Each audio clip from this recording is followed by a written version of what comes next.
बहुत स्वागत। चुनावी साल में वादों दावों का बाजार सज गया है। जनता भी राजनीतिक दलों के इन वादों और दावों को गर्मा गर्म चाय की चुस्की के साथ परख रही है। न्यूज़ 18 की टीम भी भोपाल में एक ऐसे ही टी स्टॉल पर पहुंची और जायजा लिया कि किस पार्टी की चुनावी जमीन कितनी गीली है।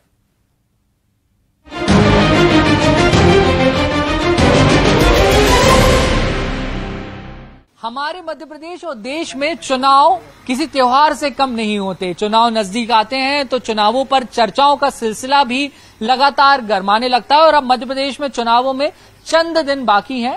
राजनीतिक दल अपनी अपनी जमावट कर रहे हैं, लेकिन हर नुक्कड़ पर, हर चौराहे पर, चाय के ठेलों पर चुनावी चर्चा जोर पकड़ती हुई नजर आ रही है और हमारे खास कार्यक्रम का नाम भी है चुनावी चुस्की, जिसे लेकर मैं आ गया हूं वासु चौरे। और हमारे साथ आज बहुत सारे युवा जो वोटर्स हैं जो जाएंगे और हमारे देश का और भविष्य का, देश और प्रदेश का भविष्य तय करेंगे, निर्धारित करेंगे, वो इस समय हमारे साथ मौजूद हैं, चाय का मजा ले रहे हैं। और चलिए आइए इन्हीं से चुनावी चर्चाएं कर लेते हैं कि क्या कुछ माहौल है मध्य प्रदेश में चुनाव को लेकर, मुद्दे क्या है। माहौल बनने लगा है चुनाव का। अब देख रहे हैं कि नेताओं की गतिविधियां बढ़ रही हैं, पीएम साहब भी आ रहे हैं, कांग्रेस के नेशनल प्रेसिडेंट मल्लिकार्जुन खड़गे भी दौरे कर रहे हैं। नहीं, बिल्कुल जैसा कि आपने कहा कि दौर जो हो रहे हैं अलग अलग, उनका सिलसिला जारी हो गया है। तो अगर आपने पूछा कि माहौल बन गया है, तो माहौल अभी नहीं बना है, आज से 2-3-4-5 महीने पहले से बन गया है। जब ये बात हो रही थी कि जेपी नड्डा साहब आ रहे हैं और प्रधानमंत्री जी आ रहे हैं या फिर कमलनाथ जी अपने क्षेत्र में जा रहे हैं और अलग अलग दावे हो रहे हैं कि हम ये दे देंगे, हम वो दे देंगे, तो जब से ये बातें चल रही हैं माहौल तो सर तब से बन गया है। तो चुनावी माहौल का मजा भी आने लगा है अब, क्योंकि आप लोग लगातार अपडेट भी रहते हैं सारी चीजों से। बिल्कुल, मजा तो बहुत आ रहा है और इस बार मैं बहुत एक्साइटेड हूँ कि वोट दूंगी, क्योंकि ये मेरे पहली बार वोट देने का एक्सपीरियंस रहेगा और मैं चाहूंगी कि एक रिस्पॉन्सिबल कैंडिडेट को वोट दूं और देश को अच्छा बनाऊं। बहुत अच्छी बात आपने कही। और अब मैं आपको बता दूं कि इस बार मध्य प्रदेश में जो विधानसभा के इलेक्शंस होने हैं उसमें यूथ वोटर्स जो हैं वही भाग्य विधाता हैं, क्योंकि सबसे ज्यादा संख्या उन्हीं की है। इसलिए सरकारों का बहुत सारा फोकस युवाओं को लेकर भी है। युवाओं की जब बात आती है तो हम लोग सबसे पहले मैम बात करते हैं अच्छे एजुकेशन की, ठीक है, उसके अलावा अच्छे रोजगार की, अवसरों की। तो आपको लगता है कि इस पे अभी तक अच्छा काम हुआ है कि और बेहतर कहीं ना कहीं होने की आवश्यकता है?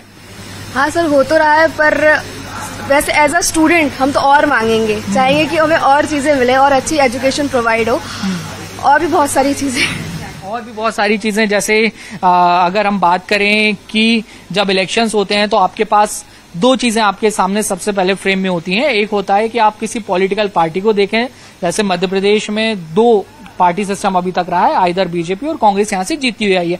पॉलिटिकल पार्टी को वोट देना बेहतर समझते हैं कि एक अच्छे कैंडिडेट का चुनाव करना बेहतर समझते हैं? एक अच्छे कैंडिडेट का चुनाव करना हम ज्यादा बेहतर समझते हैं। क्यों ऐसा, क्यों इस बात का ध्यान रखना चाहिए? आपका कैंडिडेट में आप क्या क्वालिटी देखती हैं जो होनी चाहिए?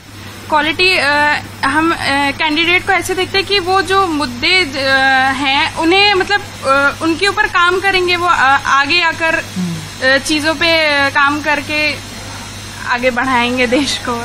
बहुत अच्छी बात आपने कही। अच्छा, यूथ का पार्टिसिपेशन कितना आप जरूरी मानते हैं इलेक्शंस में? जब पार्टी टिकट दें तो वो यूथ को वोट कैंडिडेट अपना बनाएं और उनको मौका दें ताकि एक नए विजन के साथ कुछ लोग पॉलिटिक्स में आ सकें। हाँ, यूथ का बहुत ज्यादा पार्टिसिपेशन जरूरी होता है, क्योंकि यूथ एक तरीके से क्रिएटिविटी ज्यादा सोचती है और वो ज्यादा इन्वॉल्व रहती है नई नई चीजों में। तो जितने पुराने एक तरीके से हैं उनको इतनी नॉलेज नहीं होगी, क्योंकि उनके पास एक्चुअल सिर्फ वही बताते हैं जो उनके पास क्या वो होते हैं, और जो यूथ है वो देखते हुए आ रही है कि हमें जो वो चाहिए, रोजगार चाहिए, चीजें चाहिए, हमें क्या क्या, वो सब देखते हुए आ रही है। तो यूथ का पार्टिसिपेशन तो जरूरी है इलेक्शंस में। तो युवाओं को ज्यादा से ज्यादा टिकट्स मिलने चाहिए। और जब बात युवाओं की होती है तो आप सोशल मीडिया को भैया बिल्कुल इग्नोर नहीं कर सकते, क्योंकि हमारा यूथ सोशल मीडिया पे गजब की क्रांति मचा देता है, ला देता है। और सोशल मीडिया से कहीं ना कहीं अब इलेक्शन के ट्रेंड भी साइड होने लगे हैं। ये कहना बिल्कुल गलत नहीं होगा, खासतौर पर 2014 के बाद से सोशल मीडिया का कितना आप इन्फ्लुएंस देखते हैं चुनाव पे? और खासतौर पर अगर हम किसी की एक राय बनने की बात हो कि सोशल मीडिया पे अच्छा प्रचार प्रसार हो रहा है तो एक बढ़िया उसका एक मैंडेट क्रिएट हो जाएगा। देखिए, आज के टाइम में जो यूथ है ना बहुत ज्यादा सोशल मीडिया यूज कर रही है, तो वहाँ पे ना अगर कोई चीज ट्रेंड हो रहा है, ट्विटर पे, इंस्टाग्राम पे, फेसबुक पे कुछ भी पोस्ट हो रहे हैं, तो लोगों के मन में कहीं ना कहीं वो मेंटेलिटी बनती जा रही है कि वो पार्टी अच्छी है, वो नेता अच्छा है। तो बहुत ज्यादा इसका योगदान हो रहा है कि लोगों को इन्फ्लुएंस करने का और उस पार्टी को एक तरह से प्रमोशन करने का। तो सोशल मीडिया एक बहुत इंपॉर्टेंट टूल हो गया है। विमेंस को लेकर बहुत सारी बातचीत होती है कि विमेंस के लिए ये योजना, विमेंस के लिए वो योजना। इलेक्शन में विमेंस का जो पार्टिसिपेशन है वो आपको लगता है कि वो फेयर है, या और विमेंस का पार्टिसिपेशन बढ़ना चाहिए और विमेंस को चुनाव लड़ना चाहिए, चुनावी मैदान में उतरना चाहिए? देखिए, इम्प्रूवमेंट हर जगह इम्पोर्टेंस रखती है, तो मैं यही कहना चाहूंगी कि इलेक्शन हो या कोई भी फील्ड हो, उसमें पार्टिसिपेशन होना बहुत ज्यादा जरूरी है। क्योंकि अगर महिला है तो वो बेहतर तरीके से समझ सकती है महिलाओं की जरूरतों को, तो ऐसे में जमीनी स्तर पर वो आकर काम करेंगी तो हमारे जैसी फीमेल जो आगे बढ़ना चाहती हैं उनकी जरूरतों को वो समझेंगी। और ये काफी अच्छा कदम रहेगा कि लगातार उनकी जो पार्टिसिपेशन है वो इंक्रीज हो हर क्षेत्र के साथ साथ इलेक्शंस में भी।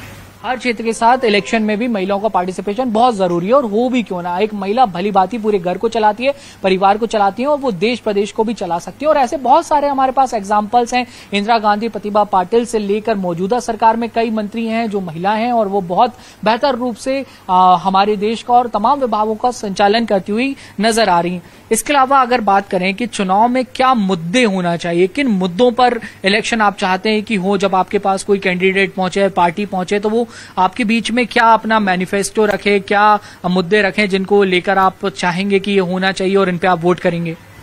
जी, मुद्दे तो हर बार की तरह होने तो चाहिए। डेवलपमेंट, फाइनेंशियल डेवलपमेंट कैसी होनी चाहिए, जीडीपी वगैरह की बातें होती, हर बार की बात है।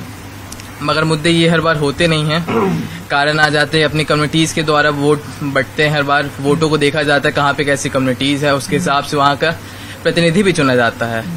तो मुद्दे काफी गलत रखे जाते हैं। मैनिफेस्टो में जो बातें होती है, मैनिफेस्टो आज के टाइम में बहुत अच्छे से दिखाया भी नहीं जाता, और पार्टियां कोशिश भी नहीं करती कि मैनिफेस्टो के बारे में बात करें, या ऐसे वादे हम करते हैं तो वादों को लेकर पूरा करें। बट अगर मैनिफेस्टो में देखा जाए तो उम्मीद होनी चाहिए एक बेहतर स्कूलों की, बेहतर हॉस्पिटल्स की, एक बेहतर सर्विसेज की, थोड़ी कम करप्शन को ठीक करने की जरूरत की। तो मैनिफेस्टो में थोड़ी देश के बारे में बात होनी चाहिए, ना कि अपने कम्युनिटी के बारे में वो होने से, क्योंकि कम्युनिटी से पहले मेरे को लगता है हम लोग सब देशवासी हैं। तो देश का अगर डेवलपमेंट होगा तो सब कम्युनिटी अपने आप हो जाएगा। बहुत अच्छी बात आपने कही कि चुनाव कम्युनिटी पे नहीं, जातिवाद पे नहीं, डेवलपमेंट पे, विकास के मुद्दों पे चुनाव लड़ा जाना चाहिए। और मध्य प्रदेश के चुनाव में गौरव एक नया ट्रेंड देखने को मिल रहा है। जो ट्रेंड हम देखते थे पहले कि यूपी और बिहार की राजनीति में बहुत होता था, जातिवाद की बात होती थी वहां पे, अभी भी वहां पे जातिवाद की बात होती है, लेकिन पहली बार ऐसा मध्य प्रदेश के जो पॉलिटिकल एनालिटिक्स हैं और एनालिसिस करने वाले लोग हैं, समझने वाले लोग हैं, वो ये कह रहे हैं कि अब मध्य प्रदेश में भी कुछ ऐसे ही दिखाई दे रहा है। कोई कहता है ओबीसी वर्ग को साधना है, कोई कहता है आदिवासी वर्ग को साधना है, कोई दलित को साधने की बात करता है। ये जातिवाद हावी होता हुआ तो नहीं नजर आ रहा मध्य प्रदेश की पॉलिटिक्स में? नहीं, बिल्कुल। जैसा कि अगर आपने बात कही कि अगर इस तरह के कयास लगाए जा रहे हैं या लोग इस तरह की बातें कर रहे हैं, तो मैं तो यही कहूंगा कि वास्तविकता में जातिवाद पूरी तरह से भी गया नहीं है। अगर हम बात करें कि अगर ब्राह्मण, क्षत्रिय या किसी और जात में हम लोगों को बांट देते हैं तो वो कहीं ना कहीं गलत है। कम से कम जो इलेक्शन हो रहे हैं वो उसके बेस पे नहीं होने चाहिए, सबको एक बराबर देखना चाहिए। क्योंकि ये सिर्फ आज की बात नहीं, अगर आप मध्य प्रदेश की बात कर रहे हैं तो सिर्फ आज की बात नहीं कि ये जातिवाद आज ही इसी इलेक्शन में ज्यादा देखने को मिल रहा है। पहले भी ऐसे कई राजनीतिक पार्टियों की तरफ से और कई मंत्रियों की तरफ से ऐसे बयान आए हैं जो इस चीज को जाहिर करते हैं कि वो एक तबके के लिए बात कर रहे हैं और दूसरे तबके को नजरअंदाज कर रहे हैं। तो बिल्कुल जैसा आपने कहा कि मध्य प्रदेश में भी, जैसे उत्तर प्रदेश में या बिहार में देखने को हमें जो मिलता था, वो मध्य प्रदेश में भी और बढ़ चढ़कर दिख रहा है। तो ऐसा नहीं कि अभी दिख रहा है, पहले से ही बहुत कुछ हो रहा है, और इस बार भी कहीं ना कहीं वो एक उसकी चिंगारी या उसकी झलक देखने को मिल रही है, जो कि नहीं होना चाहिए। नहीं होना चाहिए, बिल्कुल। मुद्दों पे चुनाव होना चाहिए, डेवलपमेंट पे, एजुकेशन पे, हेल्थ पे चुनाव होने चाहिए, क्योंकि आप इन सब चीजों के लिए टैक्स पे करते हैं। आप एक टैक्स पेयर हैं, तो ये आपकी सरकार की जिम्मेदारी बनती है कि वो आपको बेहतर विकास दे, बेहतर संस्थान दे, जहां आप पढ़ सके, जहां आप इलाज कर सकें और जिनका आप इस्तेमाल कर सकें। बहुत सारे मुद्दे हैं जिन पे लगातार राजनीति होती आई है। आप भी राजधानी भोपाल में रहती हैं और अपने आसपास बहुत सारी चीजों को देखती होंगी। सरकारों ने पिछले समय में अगर विकास की बात करें तो कितना विकास हुआ और कितना आप समझते हैं जरूरत है, अभी भी और चीजें होनी चाहिए, वो कौन सी चीजें हैं? मुझे ऐसा लगता है कि चुनाव के टाइम बहुत बड़े बड़े वादे किए जाते हैं कि अच्छे स्कूल बनाएंगे, अच्छे हॉस्पिटल बनाएंगे, अच्छी रोडें बनाएंगे, और काफी हद तक वो काम किया भी जाता है पब्लिक के लिए, उनके विकास के लिए। परंतु बहुत सारी चीजें ऐसी हैं जो नहीं भी की जाती हैं। जैसे अगर मैं अपने एरिया की बात बताऊं तो वहाँ पे रोडों में अभी भी गड्ढे हैं, और वो रोडें तभी बनती हैं जब कोई बड़ा नेता आ रहा हो या कोई बड़ा इवेंट हो रहा हो। लोग बहुत परेशान हैं उन रोडों से, वो हर रोज वहाँ से सफर करते हैं। तो ऐसा है कि अच्छी विकास होना चाहिए लोगों के लिए, लोगों की जिंदगी आसान बनाने के लिए विकास करना चाहिए, अच्छे स्कूल बनाने चाहिए, अच्छी रोडें बनानी चाहिए। बहुत अच्छी बात आपने कही। देखिए, जो मतदाता है वो बहुत जागरूक है और वो अपने आसपास तमाम चीजों को देखते हैं, कहाँ काम हुआ कहाँ नहीं हुआ, आपके दावों में वादों में कितना दम है, ये हकीकत भली भांति जानते हैं। एक सवाल मैं आपसे ये करना चाहूंगा कि आजकल बड़े विवादित बयान जो हैं वो नेताओं की तरफ से सामने आते हैं। कुछ नेता किसी एक कम्युनिटी विशेष को लेके या अन्य तरीके के विवादित बयान देते हैं, उससे आप कितना इत्तेफाक रखते हैं कि ऐसे बयानों से बचना चाहिए ना, एक हेल्दी पॉलिटिक्स होनी चाहिए? हाँ, हेल्दी पॉलिटिक्स होनी चाहिए। ऐसे विवाद भरे बयान को तो नहीं देना चाहिए, क्योंकि बहुत सारी ऐसी चीज होती है, बहुत सारे सेंटिमेंट्स हर्ट हो जाते हैं, बहुत सारे लोग दंगे करने लगते हैं इन सारे स्टेटमेंट्स पे। तो ये सारी चीजें अवॉइड करनी चाहिए, स्पेशली नेता, वो इन लोगों को तो बहुत ज्यादा ध्यान रखना चाहिए ये सारी चीजों का। तो देखिए, जो युवा है वो ये चाहते हैं कि जो विवादित बयान है या गलत तरीके की बयानबाजी होती है उससे कहीं ना कहीं बचना चाहिए। और भी हमारे साथ हमारे साथी हैं, हमारे दोस्त हैं, उनसे मैं ये समझना चाहूंगा, एक कानून व्यवस्था सुरक्षा बड़ा मुद्दा होता है, ये एक सेटिस्फैक्टरी पोजीशन पे पहुंच गया है कि अभी इस दिशा में और काम करना चाहिए सरकारों को? जी, कानून व्यवस्था की तो बहुत ज्यादा बेहतर होने की जरूरत है, क्योंकि बहुत हद तक देखा जाए तो हम आज भी सुनते हैं कि एक नेता के लड़के ने किसी को मार दिया तो पुलिस वालों को ही दिक्कत हो रही, पुलिस वालों के ऊपर हाथ चढ़ा दिया। तो काफी हद तक कानून व्यवस्था को बेहतर करने की जरूरत है, कोर्ट्स वगैरह को, छोटे लोकल मजिस्ट्रेट वगैरह को बेहतर करने की जरूरत है। ये सब को लेके सबसे पहले चर्चा होने की जरूरत है कि हाँ, ये जरूरी मुद्दे हैं, इनके ऊपर चीजें होनी चाहिए। कानून व्यवस्था भी बिल्कुल भी अपनी इस हालात पे नहीं है कि हम कह सकें, क्योंकि देखिए मैं जहाँ से आता हूँ वहाँ पे आज भी काफी तरह तरह के क्राइम्स होते हैं, दिक्कतें होती हैं, जो कि दिन दहाड़े हो सकते हैं, ऐसे क्राइम्स होते हैं। तो कानून व्यवस्था को बेहतर करने की काफी जरूरत है। अगर कानून व्यवस्था बेहतर होगा तो मेरा मानना है कि अपने आप नेताओं को भी अपनी चीजों की रिस्पॉन्सिबिलिटी लेने की जरूरत पड़ेगी, और काफी ज्यादा देश का कल्याण अगर होगा तो कानून व्यवस्था को बेहतर जवाबदेही बढ़ेगी। एक महत्वपूर्ण बात मेरे ध्यान में आई है, अभी महिलाओं पे बहुत फोकस है बीजेपी कांग्रेस दोनों का, और बीजेपी ने लाडली बहना योजना शुरू की है, उसके बारे में आपको पता होगा, और कमलनाथ ने वादा कर दिया है कि अगर हम सरकार में आएंगे तो हम नारी सम्मान योजना लाएंगे, यानी कि आप एक अमाउंट दे रहे हैं तो हम वो अमाउंट हम भी देने का काम करेंगे। तो इस तरीके की योजनाओं पे पॉलिटिक्स होनी चाहिए, या ये जरूरी आप इनको मानती हैं कि ये जरूरी है या नहीं है, कैसा इसको देखते हैं आप? एक हद तक ये चीजें सही हैं, पर अगर दूसरी तरफ से हम देखें कि आप उन्हें कैश दे रहे हो या फिर कुछ चीजें दे रहे हो, उसकी जगह आप एम्प्लॉयमेंट बढ़ाइए ज्यादा, तो वो अपने पैरों पर खड़ी होंगी और अपने लिए स्टैंड लेंगी, तो वो कहीं ना कहीं ज्यादा इम्पोर्टेंट होगा। योजनाएं तो होती हैं लोगों को बढ़ाने के लिए, पर एम्प्लॉयमेंट मेरे ख्याल से ज्यादा बड़ा होना चाहिए योजनाओं के मुकाबले।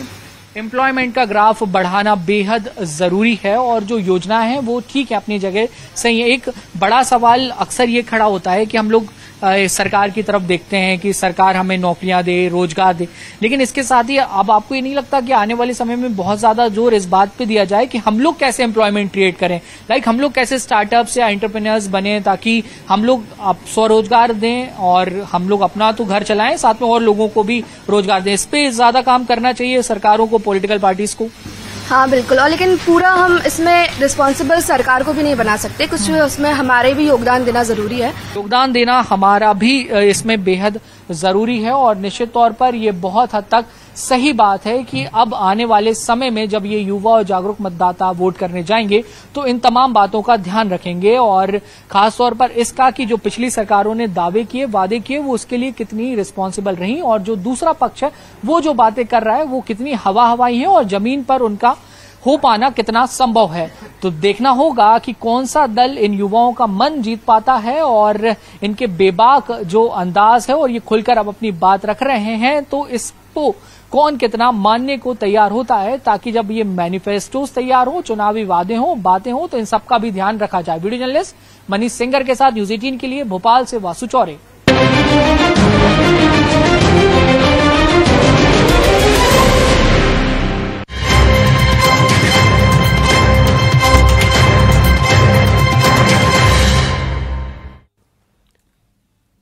और और अब बड़ी खबर कोरबा से आपको बता दें, कलयुगी बेटे ने पिता की हत्या कर दी है।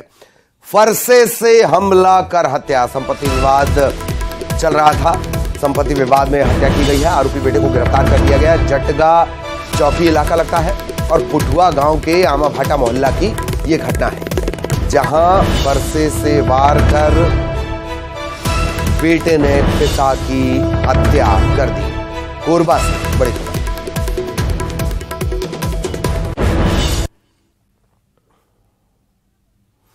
कोरबा का यह पूरा मामला है। आरोपी बेटे को गिरफ्तार कर लिया गया। संपत्ति का विवाद, और विवाद इस कदर खूनी हुआ, इस कदर संपत्ति की हवस इस शख्स की बढ़ गई कि उसने अपने पिता की हत्या कर दी। धारदार हथियार से फरसा, इससे वार करके हत्या की वारदात अंजाम दी गई है। संपत्ति विवाद में पिता की हत्या, आरोपी बेटे को गिरफ्तार कर लिया गया है। जटगा चौकी इलाका लगता है, पुठुआ गांव में आमभाटा मोहल्ला की ये पूरी घटना है। पुलिस ने आरोपी बेटे को गिरफ्तार कर लिया है। कोरबा से बड़ी खबर, पुत्र ने पिता को मौत के घाट उतार दिया। संपत्ति विवाद।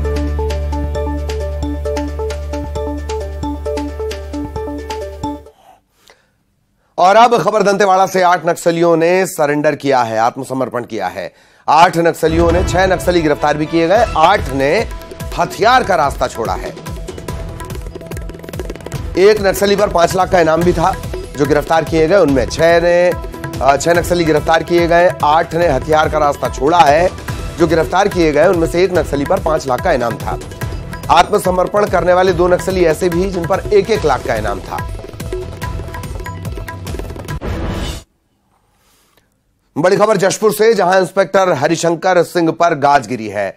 लापरवाही बरतने और ड्यूटी से अनुपस्थित रहने पर निलंबित कर दिए गए हैं। एसपी डी रविशंकर ने यह कार्रवाई की है। तबकरा थाने में पदस्थ थे हरिशंकर सिंह, उन पर यह कार्रवाई की गई है, निलंबित कर दिए गए।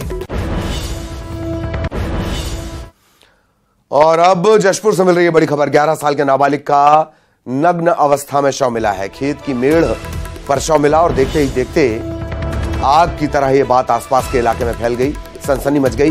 हालांकि इस नाबालिग की अब तक शिनाख्त नहीं हो पाई है। पुलिस का यह कहना है, प्राइमा फेसी ये नजर आता है कि हत्या करके शव को यहां पर लाया गया है। पत्थल गांव थाना इलाका लगता है, चिडरा पारा की यह घटना है। खबर कोरबा से, जहां टिकरा पारा में हाथी ने उत्पात मचाया। दंतैल हाथी के हमले में ग्रामीण घायल हो गया है। खेत से घर लौट रहे ग्रामीण पर इस हाथी ने हमला कर दिया। घायल ग्रामीण को अस्पताल में भर्ती करवा दिया गया। कटघोरा वन मंडल में दंतैल हाथी ने डेरा डाला हुआ है। इलाके में हाथी की मौजूदगी से ग्रामीणों में दहशत है। खबर कांकेर से, जहां पिछले 1 घंटे से बारिश का सिलसिला जारी है। तेज गर्मी और उमस से फौरी राहत लोगों को मिली है। किसानों के चेहरे पर रौनक लौटी है। अगले कुछ घंटों तक भारी बारिश होती रह सकती है, मौसम विभाग का ऐसा कहना है।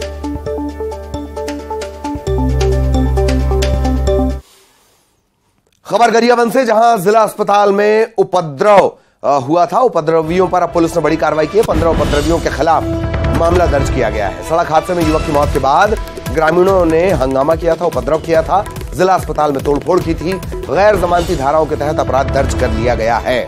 अब सीसीटीवी के आधार पर आरोपियों की तलाश की जा रही है।